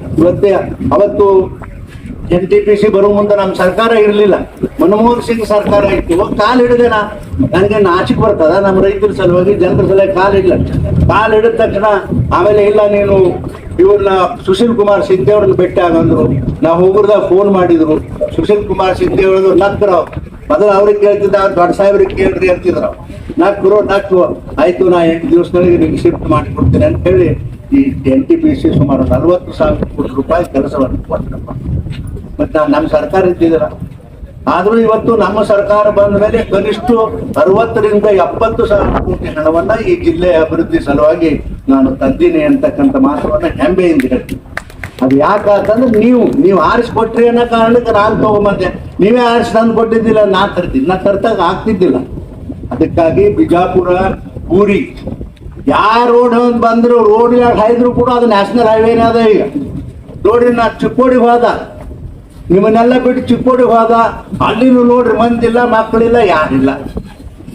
ಹೊಸ ಪಾರ್ಟಿ ಅದು ಏನು ನೋಡ್ರಿ, ತೆಂಗಿನಕಾಯಿ ಗಿಡ ಹತ್ತದು. ತೆಂಗಿನಕಾಯಿ ಗಿಡದು ಹೆಗ್ಡೆ ಸಾಹೇಬ್ರ ಪಕ್ಷ. ಏಪ್ಪ ನಾನು ಹೋಗಿ ಆ ಶಂಕರನ ಮುಂದೆ ಆದ್ರೆ ಇದನ್ನೆಲ್ಲ ಯೋಚನೆ ಮಾಡಿ ನನಗೆ ಯಾರು ಅರ್ಜಿ ಕೊಡ್ಲಿಲ್ಲ, ಯಾರು ಹೇಳಲಿಲ್ಲ. ನಾನೇ ಏನ್ ಮಾಡ್ದ, ಹೋಗಿ ಗಡ್ಕರಿ ಸಾಹೇಬ್ರ ಹತ್ರ ಹೋಗಿ, ನೋಡ್ರಿ ಸಾಹೇಬ್ರ, ಆರು ನ್ಯಾಷನಲ್ ಹೈವೇ ಮಾಡಿಕೊಟ್ರಿ, ಭಯಂಕರ ರಶ್ ಆಗ್ಬಿಟ್ಟದು ಬಿಜಾಪುರದಾಗ. ಒಂದು ವರ್ತುಲ ಅಂದ್ರೆ ರಿಂಗ್ ರೋಡ್ ಮಾಡಿಕೊಡ್ರಿ. ಮತ್ತ ನಾ ಚಿಕ್ಕೋಡಿಗೆ ಹೋಗಕ್ಕಿಂತ ಮೊದಲು ಒಂದು ರಿಂಗ್ ರೋಡ್ ಮಾಡಿದ್ದ ಇಲ್ಲಿ ನಮ್ಮ ಗೌಡ್ರ ತೋಟದ ಮುಂದ. ಅದೇನ್ ಮಾಡಿದ್ರು, ಯಾರ್ಯಾರೋ ಕೂಡ ಗೌಡ್ರ ತೋಟದಾಗ ಹಾಯಿಸಿದ್ರು ನಡುವ. ಏ ಅಪ್ಪ ಪಾಪ ನಮ್ಮ ಗೌಡ್ರ ತೋಟದಾಗ ಹಾಯಿಸ್ಬೇಡ್ರು, ಕೈಗಳು ಈ ಕಡೆ ಹಾಯಿಸ್ರ ಮಂತ್ರಿ ಅಂತ ಮಕ್ಕಳಿಗೆ ಹಾಯಿಸಿ ಅವಾಗ ಅದು ರೋಡ್ ನಾನೇ ಮಾಡಿಸೋದಂದ್ರೆ ಇವ್ರು ಯಾರು ನೋಡ್ಲಿಲ್ಲ ನಾ ಬರುತ್ತಾನ. ಒಳ್ಳೆ 15 ವರ್ಷ ಮೇಲೆ ಬಂದ ಮೇಲೆ ಅವ್ರು ಅವ್ರು ನಮ್ಮ ಮುಸಲ್ಮಾನರವ್ರು ಇದ್ರಲ್ರಿ, ಅವ್ರು ಭಾಗವಾನ್ ಅವರು MLA ಇದ್ರು. ಆ ಟೈಮದಾಗ ಎಲ್ಲಿ ಅದ್ರ ಏನು ಹಾಕಿ ಹೋಗಿದ್ದ ಕಡಿ ಅಟ್ಟೆ ಇದ್ವು, ಅವು ದಮ್ ಕಲ್ಲ, ಯಾರೋ ನಡಿಲಕ್ ಬರ್ತಿದ್ದಿಲ್ಲ. ನಾ ಯೋಚನೆ ಮಾಡಿದ್ವಿ, ಇದೇನ್ ಮಾಡ್ಬೇಕು ಯಪ್ಪ, ಇಲ್ಲೇ ಬಂದು ಸಿಗಾಕೊಂಡ ಅಂತ ಹೇಳಿ ಎಲ್ಲೋ ಒಂದು ಕಲ್ಲು ಆಗದ 10 ಕೋಟಿ ರೂಪಾಯಿ ಕೊಟ್ರು. ಅದಕ್ಕೆ 10 ರೂಪಾಯಿ ಕೊಟ್ಟು ತಂದು ಆ ರೋಡ್ ಶುರು ಆದ್ಮೇಲೆ ಈಗ ಅದು ವರ್ತುಲ ರೋಡ್ ಆಗ್ಯದ. ಈಗ ಇದಾದ್ಮೇಲೂ ಇನ್ನೂ ಸಮಾಧಾನ ಆಗಲಿಲ್ಲ ನನಗೆ. ಇಷ್ಟೆಲ್ಲ ಇದು ಇಷ್ಟ ಆಗ್ಬಿಟ್ಟು ಇದೊಂದು ವರ್ತುಲ ರೋಡ್ ಕೇಳೋಣ ಅಂತ ಹೇಳಿ ಗಡ್ಕರಿ ಅವ್ರಿಗೆ ಒಂದು ಅರ್ಜಿ ತಗೊಂಡು ಹೋಗಿ ನೋಡೋಣ ನಕ್ರ ನಾನು ನೋಡಿ, ಕಾಯ್ರೆ ಈ ಸಲ ಮತ್ತೇನ್ ತಂದೆಪ್ಪ ಅಂದ್ರು. ಏನಿಲ್ಲ ಸಾಹೇಬ್ರೆ, ಆ ರೋಡ್ ಮಾಡಿಕೊಟ್ಟಿದಿ, ಈಗ ಒಂದು ರಿಂಗ್ ರೋಡ್ ಅವಶ್ಯಕತೆ ಅದ, ದಯವಿಟ್ಟು ಇದೊಂದು ಮಾಡಿಕೊಡು ಅಂದ್ರು. ಎಷ್ಟು ಆಗ್ತದ ಖರ್ಚು ಅಂದ್ರು. ನಾ ಇಂಜಿನಿಯರ್ ಏನ್ರಿ ಸಾಹೇಬ್ರ, ನಿಮ್ಮ DPR ನಿಮ್ಮವ್ರು ಕೇಳಿ ತಿಳ್ಕೊರಿ ಅಂದ್ರ ಅಂದಾಜಿದು 7,50,00,000 ರೂಪಾಯಿ 750 ಕೋಟಿ ರೂಪಾಯಿ ಖರ್ಚಾಗ್ತದ ಅಂತ ಹೇಳಿ ಹೇಳಿದ್ರು. ಇವತ್ತು DPR ಗೆ ಆರ್ಡರ್ ಆಗ, ಮಂತ್ರಿಗಳ ಆರ್ಡರ್ ಮಾಡ್ಯಾರ. ಅದಕ್ಕೆ ಈ DPR ಕೂಡ ಆಗ್ತದ. ಇದು ನೋಡ್ರಿ, ಇಡೀ ಬಿಜಾಪುರ ಸುತ್ತ 47 ಕಿಲೋಮೀಟರ್ ದೊಡ್ಡ ರೋಡ್. ಅದು 47 ಕಿಲೋಮೀಟರ್ ದೊಡ್ಡ ರೋಡನ್ನ 700 ಕೋಟಿ ರೂಪಾಯಿನಲ್ಲಿ ಮಾಡ್ತಕ್ಕಂಥದ್ದು ಕೂಡ ಅವರು ಒಪ್ಕೊಂಡಿದ್ದಾರೆ. DPR ಗೆ ಆರ್ಡರ್ ಮಾಡ. ಆಮೇಲೆ ಈ ರೋಡ ಬರೀ 2 ರೋಡ್ ಇದ್ವು ಅಲ್ಲ, ಇದು ಎಲ್ಲ ಭಯಂಕರ. ಅದರಾಗೆ ನಮ್ಮ ಭಟ್ಟಳ ಸಾಹೇಬ್ರ ಹತ್ತಿದ್ರು ನೋಡಿದ್ರೆ ನೀವು, ಸೂಪರ್ಡೆಂಟ್ ಇಂಜಿನಿಯರ್ ಇರ್ತಾರೆ ಬಾಗಲಕೋಟೆಗೆ. ಅವ ಪುಣ್ಯಾತ್ಮ ದಿನ ಅವ ಒಬ್ಬನೇ ಬೈತಿಲ್ಲ, ಎಲ್ಲರೂ ಬೈತಿದ್ರು.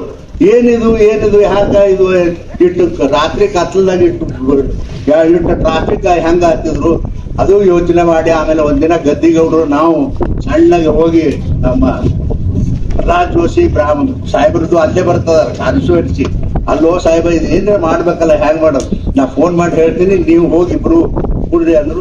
ಇಬ್ರು ಬರೆದು ಕೊಟ್ಟು ಇದನ್ನು ಚತುರ್ವಿ ಹಾಕಬೇಕು ಅಂತ ಹೇಳಿ ಇದನ್ನ, ಮತ್ತು ಬಿಜಾಪುರದಿಂದ ಹುಮನಾಬಾದ್ವರೆಗೂ 4 ಚತುಷ್ಪರ್ಧ ರೋಡ್ಗಳನ್ನ ಆಗ್ಬೇಕು ಅಂದಾಗ ಅದನ್ನು ಕೂಡ DPR ಮಾಡ್ಯಾರ. ಅದನ್ನು ಈಗ ಅಂದ್ರೆ ಡಿಪಾರ್ಟ್ಮೆಂಟ್ಲಿ ಅದು ಪ್ರಿಲಿಮಿನರಿ ರಿಪೋರ್ಟ್ ಅಂತ ಕೊಡ್ತಾರ. ಅದು ಕೊಟ್ಟ ಮೇಲೆ ಖಂಡಿತವಾಗಿ ಅವು ಕೂಡ ಮಂಜೂರು ಆಗ್ತವ ಅಂತಕ್ಕಂಥ ಮಾತವನ್ನು ಈ ಸಂದರ್ಭದಲ್ಲಿ ನಾನು ಹೇಳಿ, ಕೊನೆಯದಾಗಿ ಇಷ್ಟೇ ಹೇಳೋದು, ನಾನೊಬ್ಬ ದಲಿತ ಮನುಷ್ಯ. ಇಡೀ ಜಿಲ್ಲೆಯ ಜನ ಅಂಗೈಯಲ್ಲಿ ತಮ್ಮ ಮಕ್ಕಳಾಗೆ ನನಗೆ ರಾಜಕಾರಣದಲ್ಲಿ ಬೆಳೆಸಿದಿರಿ. 45 ವರ್ಷ ನನಗೆ ಜೀವನ ಕೊಟ್ಟಿದ್ದೀರಿ ನೀವು. ಈ ಜಿಲ್ಲೆಯ ಜನರ ಪುಣ್ಯನ ಯಾವತ್ತೂ ಕೂಡ ನಾನು ಮರೆಯೋದಿಲ್ಲ. ನಾ ಸಾಯುವವರೆಗೂ ನನ್ನ ಮನಸ್ಸಿನಲ್ಲಿ ಇಟ್ಕೊಂಡು, ನನ್ನ ಜನ ಅಂತಕ್ಕಂಥ ಭಾವನೆ ಮನಸ್ಸಿನಲ್ಲಿ ಇಟ್ಕೊಂಡು ನಾನು ಸಾಯ್ತೀನಿ ಅಂತಕ್ಕಂಥ ಮಾತವನ್ನು ಈ ಸಂದರ್ಭದಲ್ಲಿ ಹೇಳಿ, ಬಹಳ ದೀರ್ಘ ಜೀವನ ಕೊಟ್ರಿ ನನಗೆ ರಾಜಕೀಯ ಜೀವನ. ಬಹಳ ಜನ ಇರೋದಿಲ್ಲ, ಯಾಕಂದ್ರೆ ಬಹಳ ಜನ ಹೇಳಿದಾರ ನಾನು ತಂದೆ ದಿನ MP-ನೋ MLA-ನೋ ಆದ್ರ ಇಟ್ಕೊಳ್ಳಂಗಿಲ್ಲ. ಆದ್ರ 7 ಸಲ MP, 3 ಸಲ ನಾನು ವಿಧಾನಸಭಾ ಸದಸ್ಯ, 3 ಸಲ ಹೆಗ್ಡೆಯವರ ಪಟೇಲ್ರ ಕ್ಯಾಬಿನೆಟ್ ನಲ್ಲಿ ಮಂತ್ರಿ.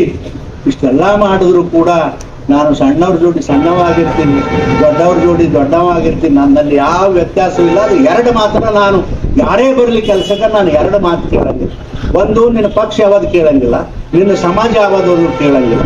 ಅದು ಯಾಕ ಅಂತಂದ್ರೆ, ಹಿಂದೆ ಪಟೇಲ್ ಗೌಡ್ರು ಹೇಳಿದ್ರು, ಇದು ಯಪ್ಪ ಯಾವತ್ತೂ ಜಾತಿ ಕೇಳಬಾರ್ದಪ್ಪ.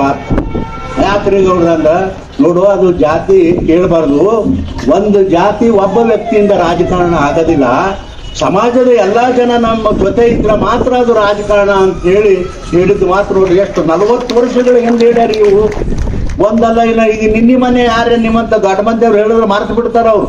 ಈ ಕಿವಿಲಿ ಕೇಳಿ ನಾನು 40 ವರ್ಷ ಅದನ್ನ ನೆನಪಿಟ್ಕೊಂಡಿನಿ. ಅದು ನನ್ನ ಜೀವನಕ್ಕೆ ಉಪಯೋಗ ಆಗ್ಯ. ಉಪಯೋಗ ಆಗ್ಯಾವ. ನೋಡ್ರಿ ಇವತ್ತು ಎಲ್ಲರೂ ಯಾಕೆ ನನಗೆ ಪಾಪ ರಮೇಶ್ ಚೊಲರಿ ಅಂತಾರ, ಎಲ್ಲ ಸಮಾಜದವ್ರು ಅಂತಾರಪ್ಪ, ಎಲ್ಲರಿಗೂ ಕೆಲಸ ಮಾಡ್ತೀರಿ, ಎಲ್ಲರಿಗೆ ಅಪ್ಪಾಯಣ ಹಾಕ್ತೀರಿ. ಬಸವಣ್ಣ ಆಡಿದ್ದು, ಬಸವಣ್ಣ ನಾನು ಏನು ಬೈಕೋತೋಲ್ಲ, ನನಗಿಂತ ಸಣ್ಣವರಿಲ್ಲ, ಹಿರಿಯರು ಶಿವಭಕ್ತರಿಗಿಂತ ಹಿರಿಯರಿಲ್ಲ ಅಂತ ಬಸವಣ್ಣವರೆಲ್ಲ ಆ ಒಂದು ದೃಷ್ಟಿ ಕೋನವನ್ನು ಇಟ್ಕೊಂಡು ಆ ದಿಶೆಯಲ್ಲಿ ನಾನು ನಡೆದೀನಿ.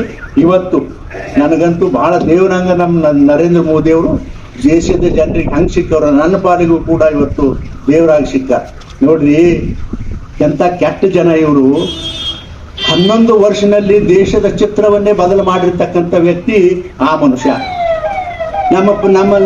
ನಮ್ಮ ರಾಜ್ಯದ ಸರ್ಕಾರದ ಮಂತ್ರಿಗಳು, ಮುಖ್ಯಮಂತ್ರಿಗಳು ಹೇಳ್ತಾರ ಇವನ್ ಮಾಡೋದೆಲ್ಲ ಜೀರೋ ಅಂತ ಹೇಳ್ತಾರೆ. ಸ್ವಾಮಿ, ನಿಮ್ ಹಿಂದೊಂದ್ ಜರ ಹಳ್ಳಿ ನೋಡ್ರಿ, 2 ವರ್ಷಗಳಲ್ಲಿ ನೀವೆಷ್ಟು ಅಭಿವೃದ್ಧಿ ಮಾಡಿರಿ ನೋಡ್ರಿ, ಎಷ್ಟು ಬ್ರಿಡ್ಜ್ ಮಾಡಿರಿ ನೋಡ್ರಿ, ಯಾವ ರೋಡ್ ಪೂಜಾ ಮಾಡಿರಿ ನೋಡ್ರಿ, ಒಂದ್ ಸ್ವಲ್ಪ ಹಿಂದೆ ಹಳ್ಳಿ ನೋಡ್ರಿ. ಮೋದಿ ಅವ್ರಿಗೇನು ಬೇಯು ತಾಕತ್ತಿದ್ಯಾ ನಿಮಗ? ನೋಡ್ರಿ, ಜಗತ್ತಿನ ತುಂಬಾ ಎಂತ, ಈ ದೇಶದ ತುಂಬಾ ಎಂತ ಕೆಲಸ ಮಾಡ್ಯಾರ. ನೀವೇನಾದ್ರೂ ಮಾಡಿರ? ಬರೀ ಅದು ಯಾವ್ದು ಪುಕ್ಕಟ್ ಯಾವ್ದ್ರಿ ಅದು ಯೋಜನೆಗಳು, ಗ್ಯಾರಂಟಿ ಯೋಜನೆಗಳ ಕೊಟ್ಟು ಎಲ್ಲ ಸತ್ಯಾನಾಶ ಮಾಡ್ಲಕ್ ಹೊಂಟಿವಿ. ನಾವು ಗ್ಯಾರಂಟಿ ಕೊಡಬಾರ್ದು ಅಂತ ಹೇಳಂಗಿಲ್ಲ ಬಡವರಿಗೆ. ನಿಮ್ಮಲ್ಲಿ ತಾಕತ್ತಿದ್ರೆ ಕೊಡ್ಬೇಕಷ್ಟೇ. ನಿಮ್ಮಲ್ಲಿ ಆ ತಾಕತ್ತಿಲ್ಲ ಅಂದ್ರೆ ಅದನ್ನೆಲ್ಲ ಕೊಡ್ಲಕ್ ಹೋಗ್ಬೇಕು ನೀವು. ಇವತ್ತು ಬಡ ಜನ ಸಾಯ್ಬೇಕಾ? ಜನ ಸಾಯ್ಬೇಕಾ? ರಾಜ್ಯದಲ್ಲಿ ಒಂದು ಅಭಿವೃದ್ಧಿ ಕೆಲಸ ಮಾಡಿರ? ಏನಿಲ್ಲಪ್ಪ. ಆದ್ರೆ ಹೇಳ್ತೀರಿ ಏನು ಮೋದಿ ಜೀರೋ, ಏನು ಮಾಡಿಲ್ಲ ಅಂತ. ಏನು ಮಾಡಿಲ್ಲ ಅಂದ್ರೆ ಬಿಜಾಪುರಕ್ಕೆ ನೀವು ತೋರಿಸ್ತೀನಿ. ಯಾರು ಕಾಂಗ್ರೆಸ್ನವ್ರು ಕೇಳ್ತಿರಲ್ಲ ಮೋದಿ ಏನ್ ಮಾಡ್ಯಾರ ಅಂತ, ಬಿಜಾಪುರಕ್ಕೆ ಬರ್ರಿ, ಗಂಡ ಮಗ ಮೋದಿ ಏನ್ ಮಾಡ್ಯಾರ ನಾನ್ ತೋರಿಸ್ತೀನಿ ಅಂತಕ್ಕಂಥ ಮಾತವನ್ನ ಬಹಳ ದಿಟ್ಟವಾಗಿ ಈ ಸಂದರ್ಭದಲ್ಲಿ ಹೇಳಿ, ಇನ್ನೂ ಸಾಕಷ್ಟು ಕೆಲಸಗಳದಾವ. ನೋಡ್ರಿ, ಮೊನ್ನೆ ಇಲ್ಲೇ ಕೂತಾರ ನಮ್ಮ ರಮೇಶ್ ಅವರು. ನನ್ಗೊಂದು ಇಬ್ರು ಕೂಡ ಎಲ್ಲೋ ಕಾರ್ನಾಗ ಹೋಗೋ ಮುಂದ ನಮ್ ಕೆನಾಲ್ ನೀರು ಬಂದಿಲ್ಲ ಅಂತ ಹೇಳಿ, ಏನು ರಮೇಶ್ ನೀರೇ ಬಿಡಂಗಿಲ್ಲದ್ರು ನೀವು ಮ್ಯಾಲವ್ರು, ನಮ್ ಕೆನಾಲ್ ನೀರು ಹೋಗಲ್ಲ ಅಂತ ನಾನು. ಅವನು ನಂದು ಹಂಗೆ ಆಗ್ಯದ್ರಿ ಬಾಳ್ವೆ ಅಂತ ಅವನು. ಮತ್ ಏನ್ ಮಾಡೋದು ಅಂತ ಹೇಳಿ, ಏನ್ ಮಾಡೋದು ಇದಕ್ಕಂದ್ರೆ ಏನ್ರೆ ಮಾಡ್ರಿ ಅಂದಲ್ಲ, ಏನ್ ಮಾಡೋದಿದು ಅಂತ ಹೇಳಿ ಯಾರಿಗೆ ಹೇಳಾರ್ದೆ ಒಂದು ಮನಗಂಡ ಒಂದು ರಿಪೋರ್ಟ್ ತಯಾರು ಮಾಡಿಸಿ ಇಂಜಿನಿಯರ್ಗಳಿಗೆ ದಿಲ್ಲಿ ಕಳಿಸ್ಲಕ್ಕ. ಅದು ನಾವು ಒಯ್ಲಿಲ್ಲ, ಅವ್ರಿಗೆ ಸರ್ಕಾರದವ್ರ ಥ್ರೂನೇ ಮಾಡ್ಲಕ್ ಕಳಿಸಿದ್ರು. ಬಂದ ನನಗೆ ಗೊತ್ತಾಯ್ತು. ಆಮೇಲೆ 2,000 ಹತ್ರ ಹೋಗಿ ನಾ ಹೇಳ್ದೆ, ಇದು ಸ್ಟೇಟ್ ಗೌರ್ಮೆಂಟ್ ಕೆಲಸ ಹೆಂಗ್ ಮಾಡೋದು ಅಂತ. ನೋಡ್ರಿ ಸರ್, ಏನ್ರಿ ಮಾಡ್ರಿ, ಬಹಳ ತೊಂದರೆ ಆಗ್ಯದ. ಅವರೆಲ್ಲ ಮ್ಯಾಲ ಅದಾರ, ನಾವು ಕಡಿ ಎಂಡಿಗೆ ಇದೀವಿ, ನಾವು ನೀರು ಬರಲ್ಲ ಅಂತ ಹೇಳೋಣ. ಪಾಪ ಆಯ್ತು, ಏನ್ ಮಾಡೋಣ ಅಂತ ಹೇಳಿ 20ನೇ ತಾರೀಕಿಗೆ ಸೆಂಟ್ರಲ್ ವಾಟರ್ ಕಮಿಷನ್ ಮೀಟಿಂಗ್ ಕರೆದಾರ. ಅವ್ರ ಚೇರ್ಮನ್ ಮೀಟಿಂಗ್ ಕರೆದಾರ. ಅದಕ್ಕಾಗಿ ನಮ್ಮ ಅಧಿಕಾರಿಗಳು ಕೂಡ ಹೋಗ್ಯಾರ. ಬಹುಶಃ 2,500 ಕೋಟಿ ರೂಪಾಯಿ ಅದು ಕೆಲಸ. ಅಂದ್ರೆ ಇದು ನವೀಕರಣ ಮಾಡೋದು ಕೆನಾಲ್ಗಳು, ಅದು ಮಾಡಿಸ್ತಕ್ಕಂಥ ಕೆಲಸವನ್ನು ಕೂಡ ನಾನು ಪ್ರಯಾಸ ಮಾಡ್ತೀನಿ ಅಂತಕ್ಕಂಥ ಮಾತವನ್ನು ಹೇಳಿ, ಇವತ್ತು ನಿಜವಾಗಿ ನನಗೂ ಕೂಡ ಬಹಳ ಸಂತೋಷ ಅನಿಸದ. ಬಹಳ ಚಂದಾಗಿ ಮಾಡ್ಯಾರ. ನಮ್ಮ ಪಾಪ ಇವರು ಯಾರಿದ್ರು ಕಾಂಟ್ರಾಕ್ಟರ್ ಅದಾರ, ದಯವಿಟ್ಟು ಅವ್ರಿಗೆ ಮತ್ತೆ ಒಂದು ಶಾಲ ಒಂದು ಹೊಲಿಸಿದ್ರೆ ಬಹಳ ಒಳ್ಳೇದು ಅಂತ ಹೇಳಿ ನಾನು ಭಾವಿಸ್ಕೊಂಡ್ರಿ. ಬಹಳ ಚೆನ್ನಾಗಿ ಕಟ್ಟಿದಾರೆ. ಯಾಕಂತಂದ್ರೆ ಏನ್ ಮಾಡ್ತಾರೆ, ಬಳೆ ಎಲ್ಲ ಮೂಗ್ ಸೇರಿಸೋದೇ ಮಾಡ್ತಾರ. ಈಗ ನೋಡಿರಲ್ಲ ರೋಡ ಪಾಡ ಎಲ್ಲ ಎಂಬಿ ಮಂದಿ ಚೆನ್ನಾಗಿ ಹೈಲಾಗ್ ಬರಲಾರ್ದಂತ ರೋಡ್ ಆಗ್ಬಿಟ್ಟವ್ ರಾಜ್ಯದ. ಆದ್ರೆ ಅಟ್ಲೀಸ್ಟ್ ಒಂದು ಚಲೋ ಮಾಡ್ಯಾರ. ದಯವಿಟ್ಟು ಅದನ್ನ ನಮ್ಮ ಕಾರ್ಯಕರ್ತರು ಮಾಡ್ಬೇಕು ಅಂತ ಹೇಳಿ ಈ ಸಂದರ್ಭದಲ್ಲಿ ಹೇಳಿ, ಮುಂದಿನ ದಿನಮಾನಗಳಲ್ಲೂ ಕೂಡ ನಾನೇನ್ ಸುಮ್ಮನಿರೋದಿಲ್ಲ. ಈಗ ಅವ್ರು ಹೇಳಿದ್ರು ನಮ್ಮ ಬೆಳ್ಳುಬ್ಬಿ ಅಣ್ಣ ಅವರು ನೀರಾವರಿ ಮತ್ತೊಂದು, ಯಾಕಂದ್ರೆ ನಾನ್ ನೀರಾವರಿ ಅಷ್ಟು ನನಗ ನಾಲೆಜ್ ಇಲ್ಲ, ಅವ್ರಿಗೆಲ್ಲ ಹೆಚ್ಚಿಗೆ ನಾಲೆಜ್ ಅದು. ಆದ್ರೂ ಕೂಡ ಅವ್ರು ಏನ್ ಹೇಳ್ತಾರ, ನಮ್ಮ ಜಿಲ್ಲೆಯ ಜನ ನಾಯಕರು ನೀರಾವರಿ ವ್ಯವಸ್ಥೆಯಲ್ಲಿ ನಾನು ಕೂಡ ಅವ್ರ ಜೊತೆ ಕೈ ಜೋಡಿಸಿ ಈ ಜಿಲ್ಲೆಗೆ ಎಷ್ಟು ಸಾಧ್ಯದ ಅನುಕೂಲ ಮೂಲಕ ನಾನು ಕೂಡ ಅವ್ರ ಜೊತೆ ಇರ್ತೀನಿ ಅಂತಕ್ಕಂಥ ಮಾತವನ್ನ ಈ ಸಂದರ್ಭದಲ್ಲಿ ಹೇಳಿ, ದಯವಿಟ್ಟು ಯಾರು ಏನು ಭಾವಿಸ್ಕೋಬಾರ್ದು. ನಾವ್ ಯಾರನ್ನ ಬಿಟ್ಟು ನಾವೇನ್ ಕಾರ್ಯಕ್ರಮ ಮಾಡೋ ಇಚ್ಛಾ ಇರಲಿಲ್ಲ. ಇದು ಗಡಿಬಿಡಾಗ ಆಮೇಲೆ DC ಅವರು ಫೋನ್ ಮಾಡಿ ಎಲ್ಲ ರೋಡ್ ಚಾಲು ಆಗ್ಯದ್ರಿ, ಚಲೋ ಆಗ್ಯದ, ಮ್ಯಾಲ ಬಿಡ್ರಿ ಅಂದ್ರು. ತಡ್ರಿ ಅಂತ ಹೇಳಿ ನಾವ್ ಇವತ್ತಿನ ಲೋಕಾರ್ಪಣೆಗೆ ಮಾಡಿದ್ದೇವೆ ಅಂತಕ್ಕಂಥ ಮಾತವನ್ನು ಈ ಸಂದರ್ಭದಲ್ಲಿ ನಾನು ಹೇಳಿ, ಅದಕ್ಕೆ ನೀವೆಲ್ಲ ನಿಮ್ಮೆಲ್ಲ ಆಶೀರ್ವಾದ ಇರಲಿ. ಅವರೆಲ್ಲ ನಮ್ಮ ಅರುಣ್ ಶಾಪುರ್ ಸಾಹೇಬ್ರು ಹೇಳಿದ್ರಲ್ಲ, ರಾಜಕಾರಣ ಅರುಣ್ ಶಾಪುರ್ ಸಾಹೇಬ್ರೆ ನನಗೂ ಸಾಕಾಗ್ಯದ. ಸುಮಾರು 40-45 ವರ್ಷ ಬರೀ ಅದೇ ಮಾಡೋದು. ನನ್ನ ಹೆಂಗ್ ಸಾಹೇಬ್ರ ಇನ್ನ ಎಷ್ಟು ವರ್ಷ ಮಾಡೋದು. ಆದ್ರೂ ದೇವ್ರ ಇಚ್ಛಾ ನಿಮ್ ಇಚ್ಛೆ ಹೆಂಗಿರ್ತದೋ ಹಂಗೂ ನಾನು ಇರ್ತೀನಿ ಅಂತಕ್ಕಂಥ ಮಾತವನ್ನು ಈ ಸಂದರ್ಭದಲ್ಲಿ ಹೇಳಿ, ಮುಂದಿನ ದಿನಮಾನಗಳಲ್ಲೂ ಕೂಡ ನಿಮ್ಮ ಮನೆಯ ಮಗನಾಗಿ ನಿಮ್ಮ ಜೊತೆ ನಾನು ಇರ್ತೀನಿ ಅಂತ ಹೇಳಿ ನಿಮ್ಮೆಲ್ಲರಿಗೂ ವಂದಿಸಿ ನನ್ನ 2 ಮಾತು ಮುಗಿಸ್ತೇನೆ.